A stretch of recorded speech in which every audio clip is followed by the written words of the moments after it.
Om Narayanang Namaskritya Narang Chaiva Narottamam Devim Swaraswating Vyasang Tato Jayam Udirayet. Having saluted the Supreme Deity, Narayana, and the highest of all human beings, Nara, and also the goddess of learning, Saraswati, and to sage Vyasa, the seer, let the song of victory resound. Om, peace, peace, peace. Good morning. Today we are going to start a lecture series. The title of that series, some kind of umbrella title we call. It is A Midnight in the Palace, The Sleepless King, and the Knock of Wisdom. Who were present in our last Sunday discussion lecture, probably in the announcement, we have already disclosed what is the theme of this series.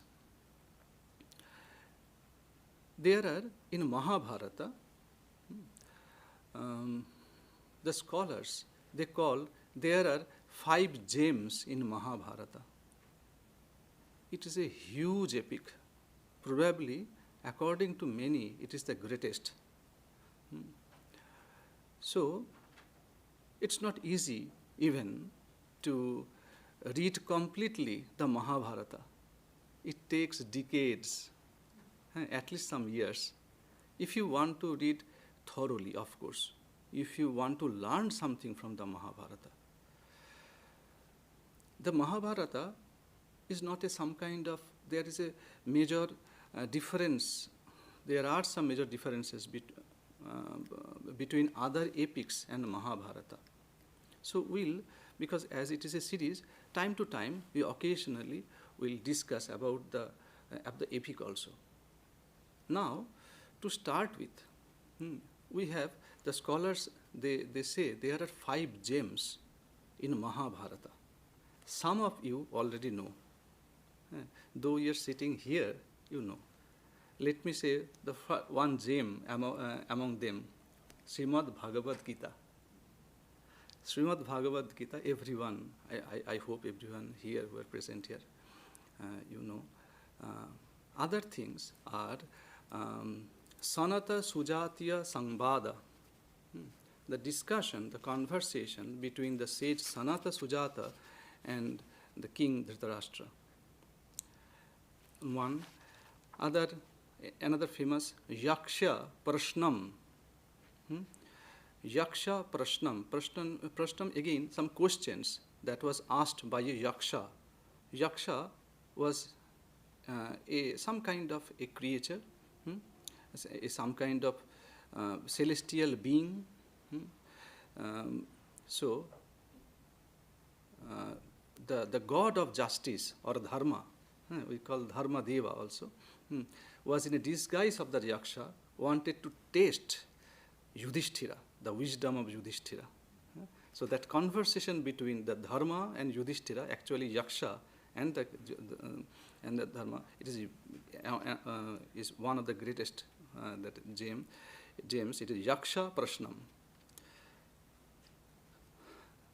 Another one is Vishnu Sahasranama, the 1,000 names of Vishnu, and there is a beautiful commentary on that. Many commentators like Acharya Shankara wrote beautiful commentaries on that. So one of them is Vidura Niti. Vidura Niti, Vidura is the name of the chief counselor, the prime minister in the court of King Dhritarashtra. So from this Vidura Niti, we have picked up.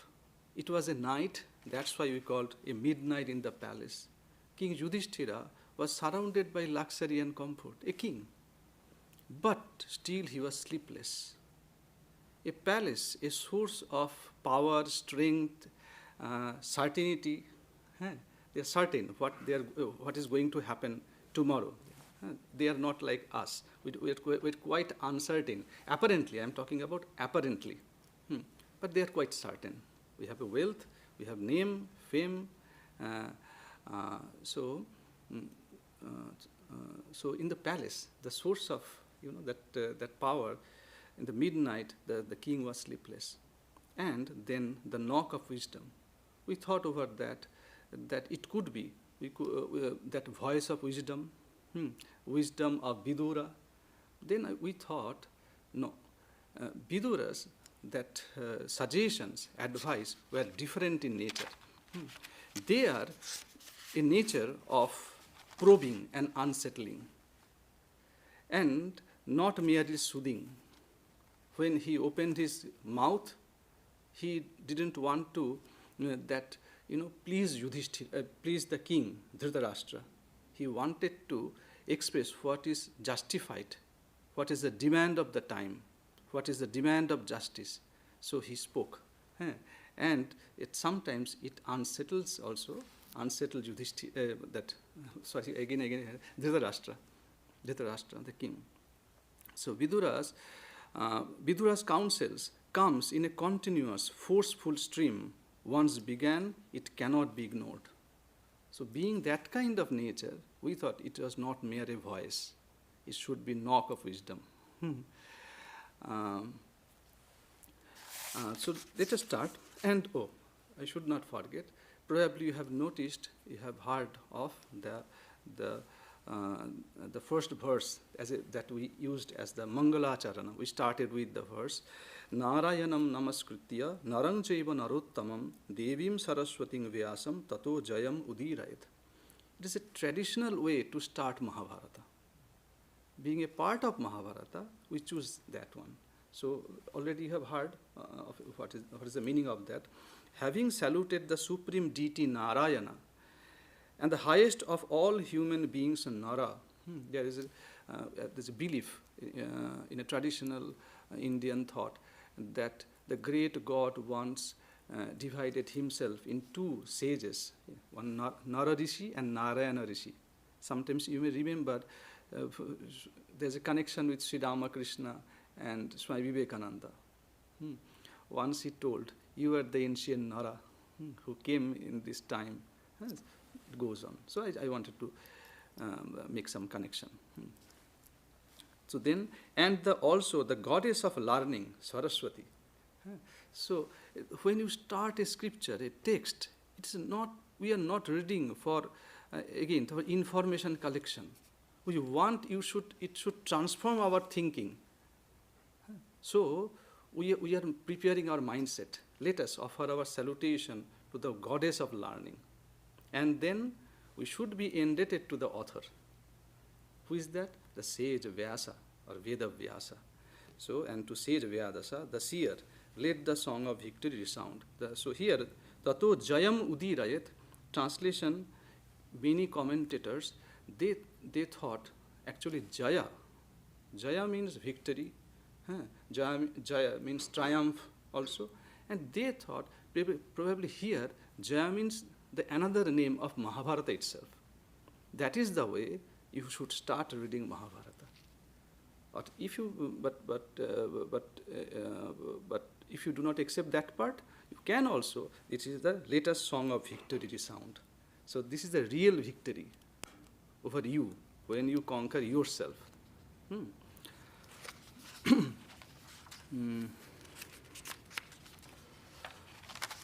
Location in Mahabharata.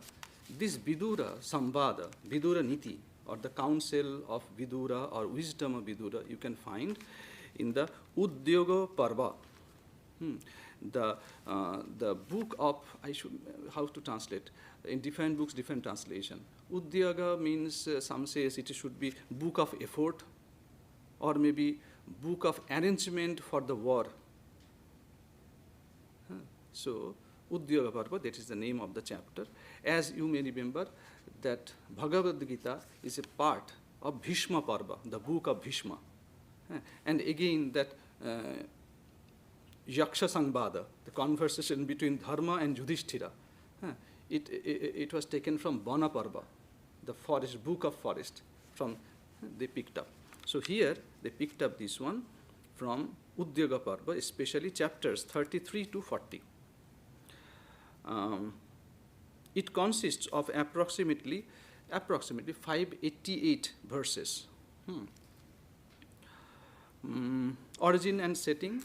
The teachings are framed as a dialogue between Vidura, the wise prime minister of Hastinapur, the name of the kingdom, Hastinapur, and his elder half-brother, the blind king, Dhritarashtra. Dhritarashtra was blind. The discourse takes place on the eve of Kurukshetra war. Sanjaya, the king's advisor, had returned from a failed peace mission with a message from the Pandavas. This news left Dhritarashtra anxious and unable to sleep. I am discussing as a gist. Then we will explain what is the meaning. What was there? The word of Yudhishthira, so forceful.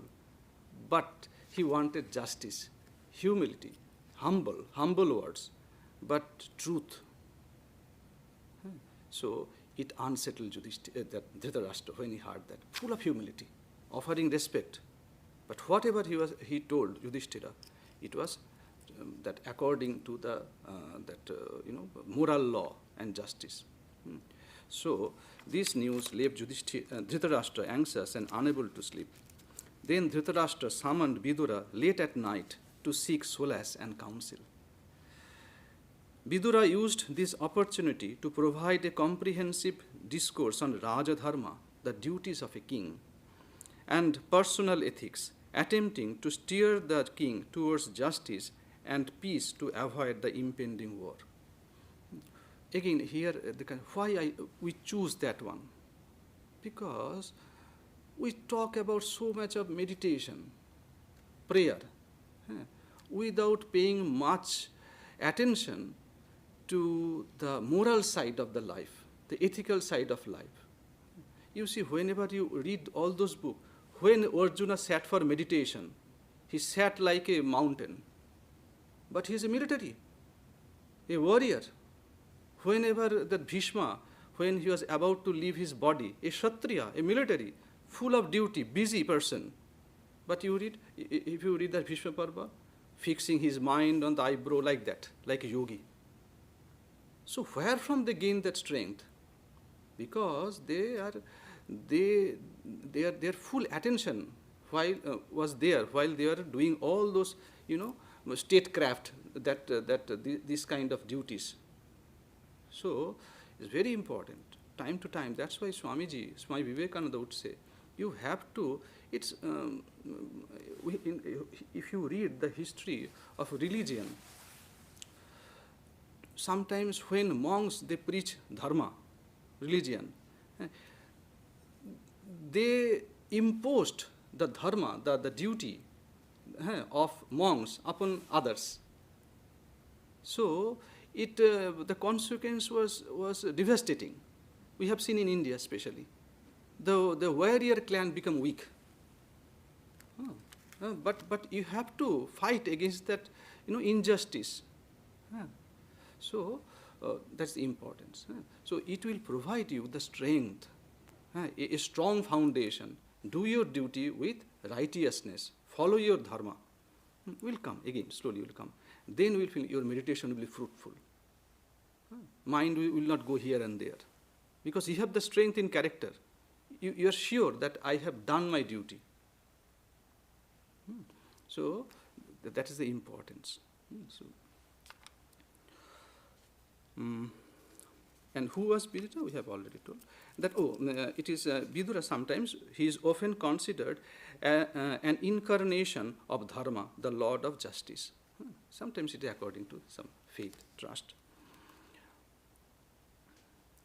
Vidura, despite his lower social status, he was the moral conscience of the Kuru dynasty, renowned for his wisdom, impartiality, and devotion to dharma, that is righteousness. There you may find some kind of similarity with the prophets of Old Testament and Vidura.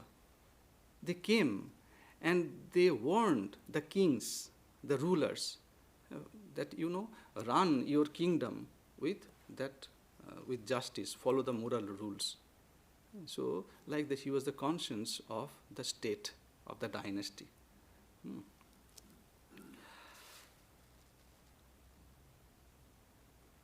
There are many key themes of that Viduraniti. There we will find detailed description of what constitutes a wise person versus a fool. He was very straight. Who is a Pandita? Who is a Murkha? You should know. Who is wise? Who is fool? You should know, O king. Guidance in this Viduraniti we will find the guidance on governance, diplomacy, and the selection of advisors. You must be careful about your advisors.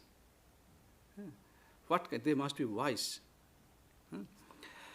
And at the same time, this is the external side, how to govern the state, all those things, diplomacy, all those things, and internal also. So, we will find some teachings on self-control, truthfulness, and the avoidance of vices like greed and anger.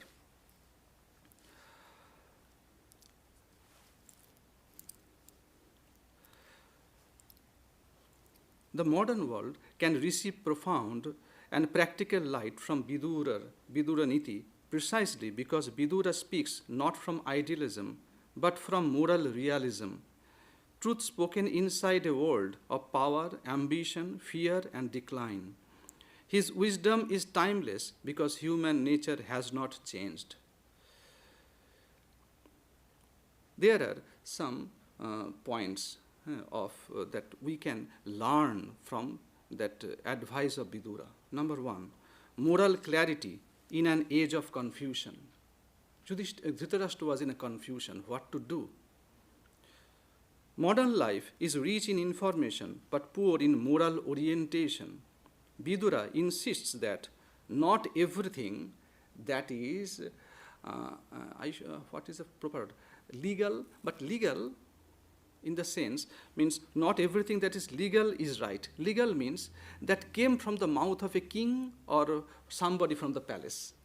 They spoke, it does not mean it is right. Number two, not everything that is profitable is beneficial. Number three, not everything that is popular is wise. He teaches Viveka, the power to distinguish right from wrong, even when consequences are uncomfortable. Number two, psychology of power and leadership. Vidura is one of the earliest analysts of power psychology, written thousands of years ago. Number one, power without self-control leads to self-destruction.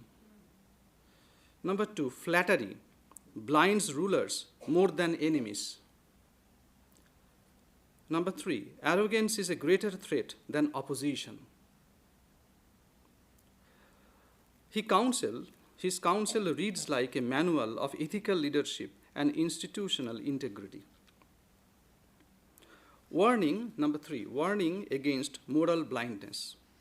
Dhritarashtra's physical blindness symbolizes ethical blindness. A refusal to see truth because it threatens attachment. Subtle one. There's an attachment to these immoral sons. So, we can see in the ethical blindness a refusal to see truth because it threatens attachment. I like to be attached. That's why I do not want to see the truth. Vidura teaches attachment distorts judgment. Partiality corrodes justice. Silence in the face of injustice is complicity. Number four, integration of dharma and artha. So what is dharma and artha? I will come after that. after this discussion. So integration of dharma and artha. Vidura never rejects material success or power. Instead, he insists, artha, that is, that you want some necessity of your life. You need some resource. That is called artha. So you need some resource. You should not reject resources. You need something. So, but it should be guided by dharma. So artha must go with dharma. Then we'll, afterwards, at the same time, kama, your desire, also walk with dharma. Then your life can be directed to moksha, that is liberation. So here dharma and artha, it should go hand by hand. 5. Inner strength over external success. 5th point. Vidura emphasizes self-mastery over domination, character over reputation. Number 3, peace of mind over accumulation. And something there, I remember in an interview, somebody, a famous person was talking about, he was, in Hindi he was talking about, he was saying that what is success? If you accumulated a lot of wealth or money, it is not success if you don't have peace in mind. So to him, peace of mind was the success. So here I find same kind of thing, that number 1, self-mastery over domination. You dominate a lot of people. It is not a very important thing. Character over reputation. People may not know you, but you are a person of a good character, a solid character. And number 3, peace of mind over accumulation. In the age of anxiety, burnout, and comparison, this teaching is revolutionary. 6, one important characteristic of Vidura, courage to speak truth to power. Vidura represents the moral conscience within corrupt systems, uniqueness of Vidura. He speaks truth without hatred. Important. He speaks truth without hatred. Premeshananda ji, he told that you can fight without anger. Same kind of thing. You can speak truth without hatred. Vidura remains loyal without becoming complicit. He accepts exile rather than silence. Number 7. Vidura's wisdom is universal, non-sectarian wisdom. His wisdom is practical, not dogmatic. His wisdom is ethical, not ritualistic. His wisdom is human, not sectarian. That's why anybody in this world can follow his teachings. That's why we picked up this part from the Mahabharata. It is for everyone. This makes it accessible across religions and cultures, especially important in pluralistic societies. At the end, Vidura's teachings is a preparation. It prepares the ground for spiritual awakening also. Through Viduraniti operates mainly in dharma, and though Viduraniti operates mainly in dharma and artha, it quietly points towards moksha. From Viduraniti, we learn detachment from ego and greed, awareness of impermanence, inner freedom even amid responsibility. In community life, it's not only that. In community life, you will inevitably be judged. People will judge you time to time. In the family, in your workplace, it is inevitable. People will judge you. At times, such judgments can disappoint you. And times they may even weaken our self-confidence. It is precisely in these moments that timeless texts like this become a wellspring of strength. When you open these books, when you read that one, we can compare your understanding with the understanding of these great sages, great personalities, Vidura, Yudhishthira, Vedavyasa, and all those people. They invite you to test your own understanding against the enduring wisdom of the great sages of ancient civilization. Through this living comparison, your vision becomes clearer, and your path is corrected by the luminous moral insight of these personalities. The truth that was revealed in the Upanishads was later unfolded in concrete form through these two great epics, Ramayana and Mahabharata. What you have read in the Upanishads, what you have discussed, maybe Yoga Vasishtha, Ramayana, Bhagavad Gita, all these holy scriptures, we find that it took a concrete form, in a story form, in a Ramayana and Mahabharata. Sister Nivedita told that the new generations after generations in India, without knowing they learned all those stories from their grandparents or their parents. Unknowingly, those kind of stories or that ideas behind the stories entered in their mind, unknowingly. So, anyhow, in harmony with the teachings of the Vedas, these epics employ stories and characters to illustrate the practical expression of the qualities required for the realization of truth. If you open Vedanta Sar, what you will see? Adhikari.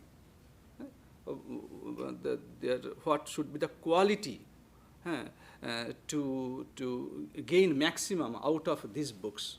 They will talk about Nitya Nitya Vastu Viveka. They will start Nitya Nitya Vastu Viveka. The discernment between the real and the unreal, first quality. Number thing, they will say Ihamutra Phalabhoga Viraga. Renunciation of the enjoyment of the fruits of actions in this world and hereafter.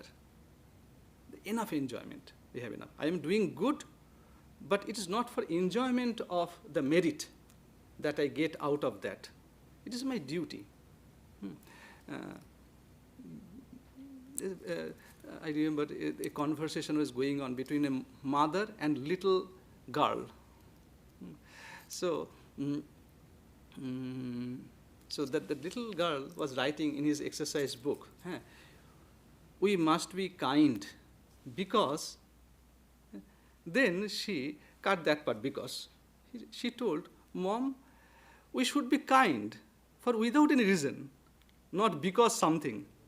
God will be happy, God will help you, God will bless you. That is the reason should be of your kindness. No, be kind. It itself is enough, that statement.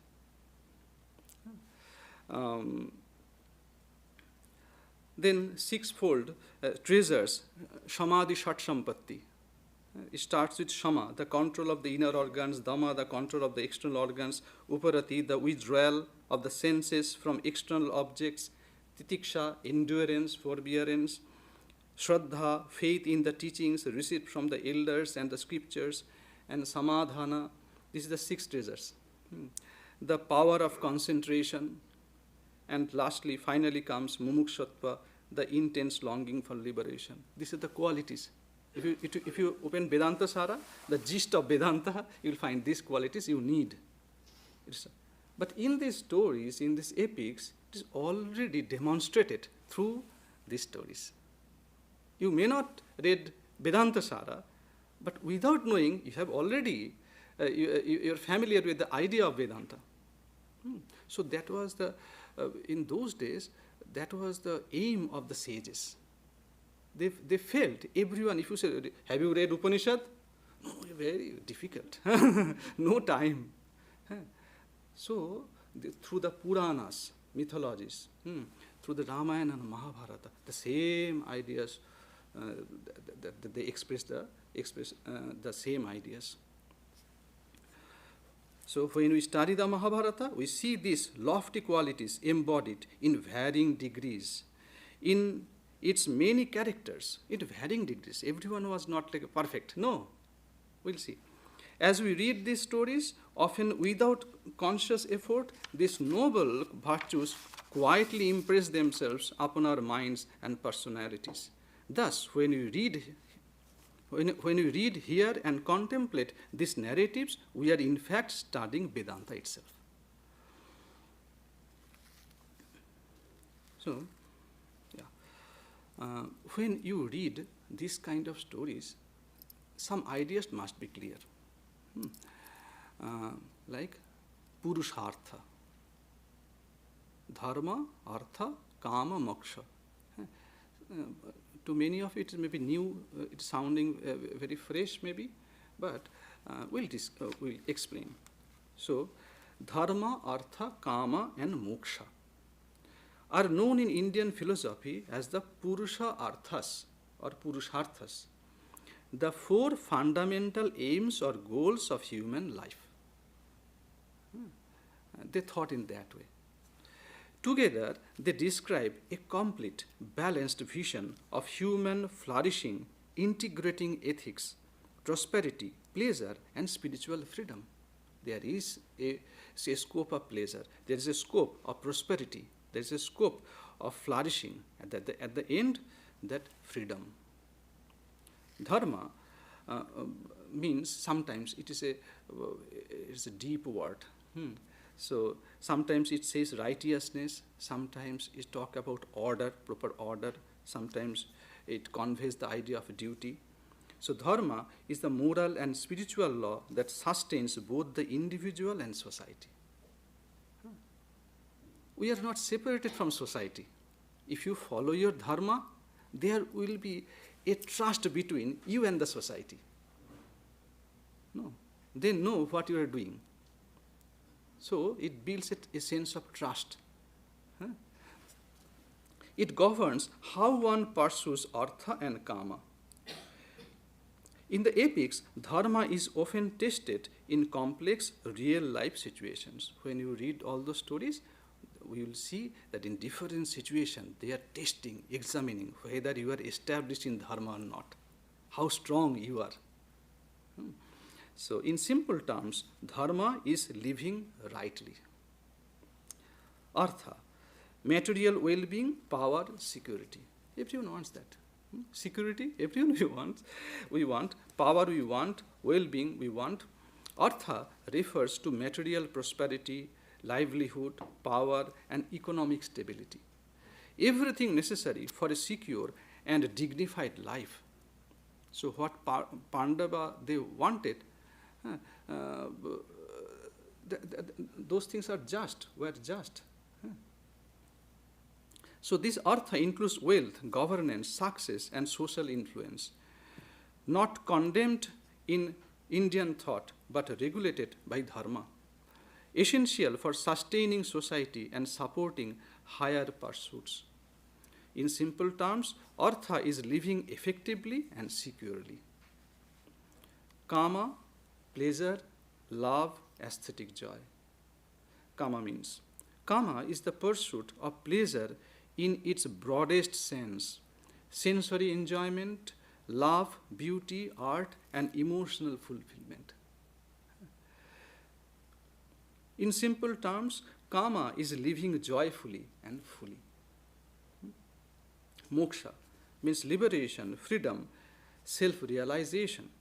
Moksha is freedom from ignorance and bondage, liberation from the cycle of birth and death. It is the highest spiritual goal.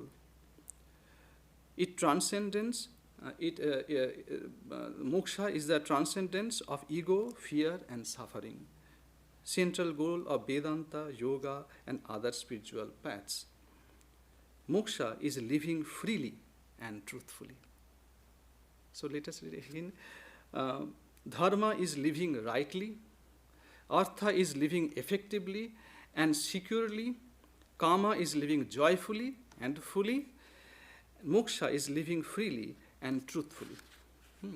So, and if we want to give a simple analogy, dharma like a compass. Artha is the resources. Kama, the enjoyment of the journey. And moksha, the destination. Dharma is the compass. If you are going somewhere in a boat, you need a compass. Without compass, it will not work. So dharma is the compass. It will show which direction you should go. Artha, you need resources, money, fuel, everything. And while the journey, you enjoy the journey. You see the other shore of the beauty. So it's a kama, and moksha is the destination. You should remember where you want to go. Together, they form a holistic vision of human life, ethical, prosperous, joyful, and ultimately free. So now let us know about the background of the story. We have to come to the now story part. So these are the basic pillars that we need to know. Again and again we will discuss about dharma, artha, kama. What are they? Now we have some idea. Long ago, in the royal house of the Kurus, two branches of the same family grew up. I am talking about Mahabharata within 2 or 3 minutes, or maybe 4 minutes. So in the royal house, because some of you may not know, or maybe it's good to recollect everything you have heard of from your childhood. So in the royal house of the Kurus, two branches of same family grew up side by side, bound by blood but divided by destiny. From this single family arose one of the greatest stories ever told, the story of the Kauravas and the Pandavas. King Pandu and King Dhritarashtra were brothers. Pandu, though younger, became king because Dhritarashtra was blind. Pandu have 5 sons, the Pandavas. Yudhishthira, Bhima, Arjuna, Nakula, and Sahadeva. Dhritarashtra had 100 sons, known together as the Kauravas, the eldest of whom was Duryodhana. As children, the cousins studied together, played together, and trained under the same teacher. Acharya Kripa, Acharya Drona, they are the name of the teachers. Yet, even in childhood, a quiet tension filled the palace halls. The Pandavas were loved by the people for their strength, kindness, and sense of justice. Duryodhana's heart slowly filled with jealousy. Praise for the Pandavas fell to him like a shadow over his own future. When King Pandu died, Yudhishthira, as the eldest, was seen by many as the rightful heir to the throne. But they were minor that time, so Dhritarashtra, he sat in the throne. So, but Yudhishthira, as the eldest, after him, for the time being, he was blind. For the time being, he was sitting in the throne, in the Simhasana. But after him, it should be Yudhishthira as the eldest. So this frightened Duryodhana, afraid of losing power, he plotted against his cousins. One such plot was the burning of the Lak palace at Varanavata, some kind of combustible material. Lak, we call Jotu Griha in Sanskrit or Bengali, Jotu Griha. Jotu or a lak is some kind of combustible material. So he built one, but from outside you cannot understand. So in Varanavata, meant to kill the Pandavas in their sleep. But fate had other plans. Warned in time, the Pandavas escaped and disappeared in the forests, believed by all to be dead. Actually, Vidura helped. He sent the message that from the spy I got that kind of message, be careful. Living in disguise, the brothers faced many adventures. They protected the weak, defeated dangerous enemies, and won the hand of Draupadi, the princess of Panchala. When their survival became known, the kingdom was divided to avoid conflict. The Pandavas were given a barren land, which they transformed into a beautiful city of Indraprastha. Their success only deepened Duryodhana's envy. Unable to tolerate their prosperity, Duryodhana invited Yudhishthira to a game of dice. Bound by honor, Yudhishthira accepted, unaware of the trap. Through deceit and unfair play, the Pandavas lost everything, their kingdom, their freedom, and their dignity. Draupadi was humiliated in the royal court, while elders and kings sat in silence. That day, justice trembled. Bhishma was there. Kripa, Karna, Kunti was there. The Pandavas were sent into exile for 13 long years. They lived in forests, faced hardship, and endured suffering with patience and courage. The final year, they lived in disguise. That was the condition. Last year of the 13th year. You have to live in disguise. So they lived like that, always at a risk of being discovered. So there is a link between that. They during that disguise period, they lived in the kingdom of King Virata, from where all those things started. We will start our the discussion. So these years tested their strength and purified their hearts. When the exile ended, the Pandavas asked for peace. They asked not for the whole kingdom, just for 5 villages. Give us only 5 villages. That would be enough. Even this was refused. Pride closed Duryodhana's ears and war became unavoidable. That is the background. So from that point, that story starts. When story means the Viduraniti, this part starts. So again, Mahabharata is divided in 18 parvas, 18 books. First is Adi Parva, the book of origins, where you will see genealogies, beginnings, the seed of the conflict. Then comes the book of royal court. What we have read now, just in a bullet point, I want to say. So first is the book of origins or Adi Parva. Then the book of royal court, Sabha Parva, where this dice game, royal assembly, collapse of dharma we have seen. Then starts Bana Parva, the book of forest exile. Here you will see their life, their trials and teachings during exile. When you face these adversities, this is the real test of your character. So they learned a lot. The sages came. You will find many stories, sub-narratives inside this Mahabharata, great stories. And they wrote stories such a way, even little kid, they will become happy. For them. And for the elders, you'll get the message.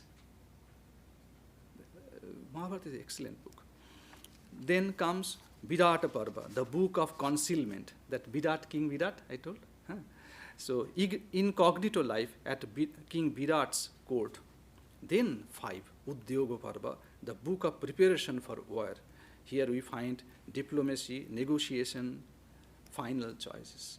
So it is only, Udyoga Parva is the 5th chapter of the Mahabharata. After that it comes book of Bhishma, book of Drona, book of Karna, book of Shalya, the book of night massacre, the book of the women's lament after the warfare, women's of crying.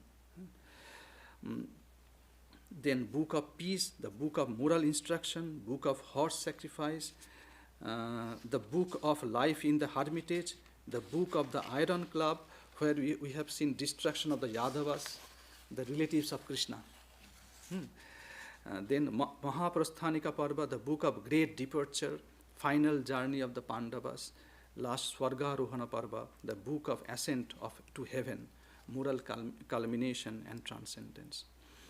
So this is the 18 that parvas of Mahabharata. So in Adi Parva,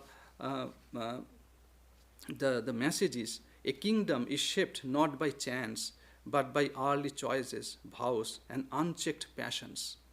When Duryodhana was born, these sages, Vidura, they told the signs, the symptoms in this character. It seems, it is very dangerous. You have to take special care of Duryodhana. In very childhood, they realized.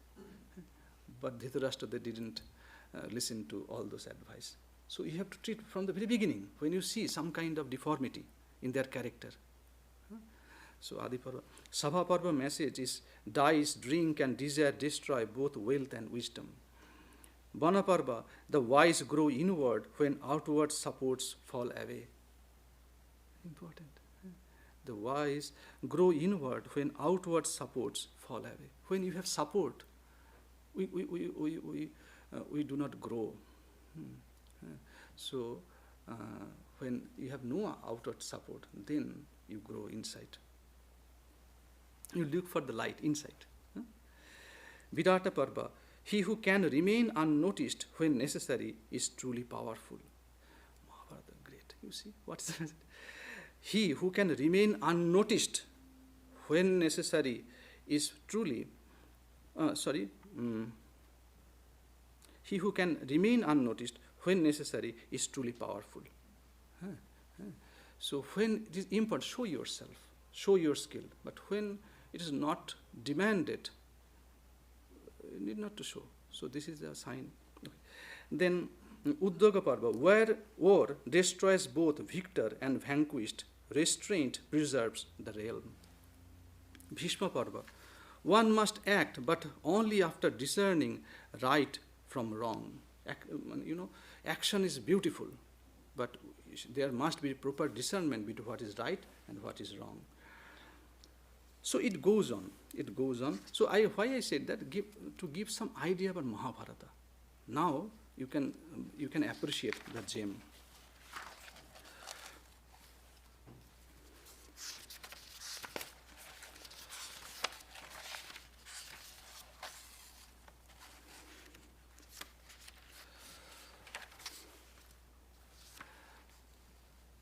The Pandavas study in human nobility. Let us read something about the Pandavas. Who are the Pandavas? Yudhishthira, the eldest, is the axis around which the moral world of the epic turns. There are 4 or 5 people we should know. We should know about the Pandavas, because Vidura will talk about them. Pandavas. You have to know something about little bit of Duryodhana, and 2 main characters, Dhritarashtra and Vidura. Because it is their conversation we are going to discuss. So Pandavas, Yudhishthira is the eldest, is the axis around which the moral world of the epic turns. Yudhishthira embodies the sattvika pursuit of righteousness. His life is governed by conscience, truthfulness, and moral deliberation. His discipline is primarily contemplative. He listens deeply to scriptural wisdom, reflects upon it, and strives to live in alignment with it. His struggles reveal the challenge of translating abstract righteousness into lived reality. That was Yudhishthira's struggle. He was the leader of the Pandavas. Whatever he read from the teachers and the scriptures, but when you face the reality, how to translate?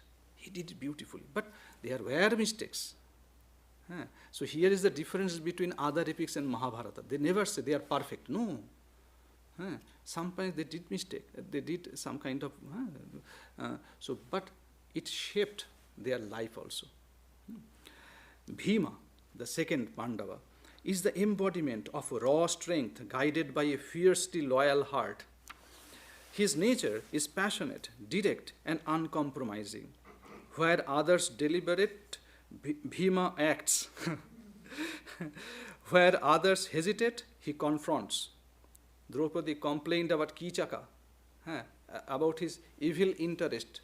When they were in disguise in Vidata's that kingdom, Kichaka was a royal person, but he had some evil intention towards Draupadi. So how to solve that problem? So they were thinking, Bhishma simply killed him at night. At night, nobody realized who did that. So yet beneath his, here's his queen, Draupadi was the queen. So yet beneath his formidable exterior lies a profound tenderness, especially toward Draupadi and his brothers. He was very strong, Bhima. So he always, I have to protect my brothers. That kind of. Bhima represents the righteous force of moral outrage, reminding us that dharma is not only contemplation but also the courage to resist injustice. Arjuna. Arjuna stands at the crossroads of action and introspection. Action and the introspection. Peerless in skill and disciplined in effort, he is nevertheless the most inwardly conflicted of the brothers. His sensitivity, self-doubt, and moral anguish reach their climax on the battlefield of Kurukshetra, where his despair gives birth to the Bhagavad Gita. That's why Bhagavad Gita was delivered to Arjuna. Arjuna became the disciple of Krishna. He is the seeker who trembles before duty, yet rises through insight. That was Arjuna. Nakula, graceful and refined, embodies humility, loyalty, and quiet competence. Known for his beauty and gentleness, he remains largely free of ambition and resentment. His strength lies in steadfast service and self-effacement. Nakula reminds us that greatness does not always announce itself. It often works silently, sustaining harmony without demanding recognition. Beautiful, huh? Those characters. Sometimes we look too much about Yudhishthira, Bhima, Arjuna. Otherwise, to understand their beauty, you need some maturity. Sahadeva, the youngest, is marked by intellect, foresight, and restraint, gifted with profound wisdom and knowledge of time and consequences. He nevertheless chooses silence over assertion. His obedience to Yudhishthira's command not to reveal his insights illustrates a rare discipline. The renunciation of ego in favor of unity. The renunciation of ego in favor of unity, Sahadeva represents the wisdom that knows when not to speak. The great Mahabharata. So all those characters. So he showed, actually Sahadeva, in modern version, he was a great, astrologer kind of thing. He had that ability. He knew what is going to happen. But Yudhishthira told, don't, and I think Krishna also, don't tell all those things to others. So he knows when not to speak. Okay. So let us now, time is almost up. Let us start. That was the introduction part. So just another 2 or 3 minutes. I'll just to prepare our mind for the advice and conversation. So it is chapter 22 in Udyoga Parva, the arrangement of the word, that book, or the book of the effort, whatever else. So chapter 1 to 19, what they talk about, you will see the speech of Krishna. Then the speech of Baladeva, Balarama. Just before that, Udyoga Parva, the Virata Parva. After the Virata Parva, the book of Virata, when they were in incognito, that's it. At the end of things, when they disclose their identity, they came to know who they really were. So there was a marriage ceremony, wedding, between the son of Arjuna, that's Abhimanyu, and the daughter of Virata, Uttara. It took place. So it was a festival. After the festival, still all those friends and relatives were present in the palace. So they, after the marriage, after the ceremony, they sat together. Now it's time to claim our right. So it was Krishna who started the discussion. What we should do. We should send a messenger, an envoy, an ambassador to the court of Dhritarashtra from here. So then the speech of, those things we cannot discuss, but just 1 line, 2 lines I'm trying to give. Then Baladeva, he stood up. Baladeva means Balarama, the brother of Krishna. He told, okay, we should, when we speak our ambassador will go, when he will say, the words must be, would be mild. It should not create any anger in the heart of Dhritarashtra. We should be very with humility. We have to speak. We have to choose the word, because that is the duty of messenger, of the envoy. Very wise, who knows that this is some kind of a book of diplomacy. You know how to choose. Okay, but you have to convey your message. So it was very interesting, very interesting. In other civilization, we would see they killed the envoy at some point.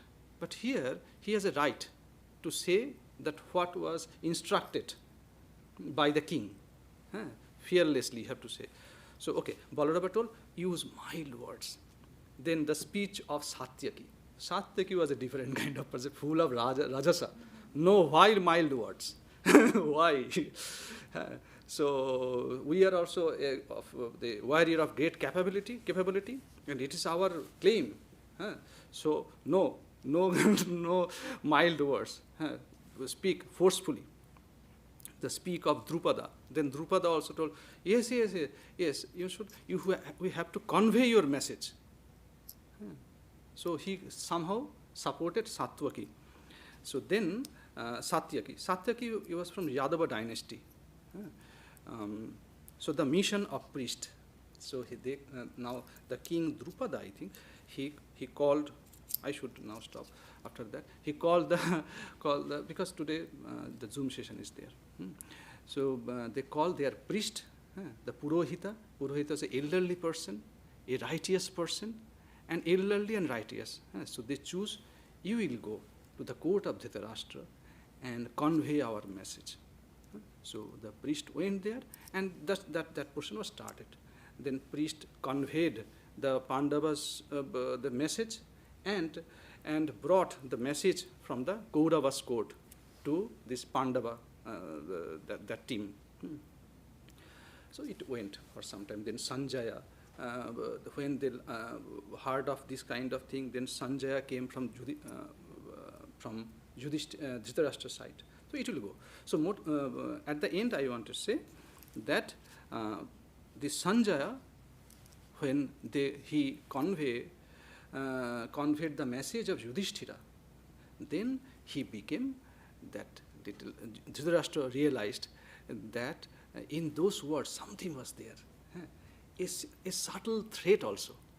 There was a humility, there was respect. At the same time, there was a message: don't think we are weak. So that made Yudhishthira sleepless. So next day means some point at March probably we'll just finish. So let us offer salutation to the great sage, the author of the Mahabharata. A beautiful verse. Namastu te vyasa vishala buddhe fullara binda yatapatra netra yena tvaya bharata taila purnaha prajwalita jnanamaya pradeepa. Salutation to thee, O Vyasa, O mighty intellect, and with eyes large like the petals of a full-blown lotus, by whom was lighted the lamp of wisdom, full of the oil of Mahabharata. Om Shanti, Shanti, Shanti. So today there will be a Zoom session, and after that next week Swami Nishpapanandaji will speak. The topic is Swami Brahmananda and his lay disciples. It will be special service. And this week you probably know on Tuesday that the real Janmatithi, birthday of Swami Brahmananda, will be celebrated. So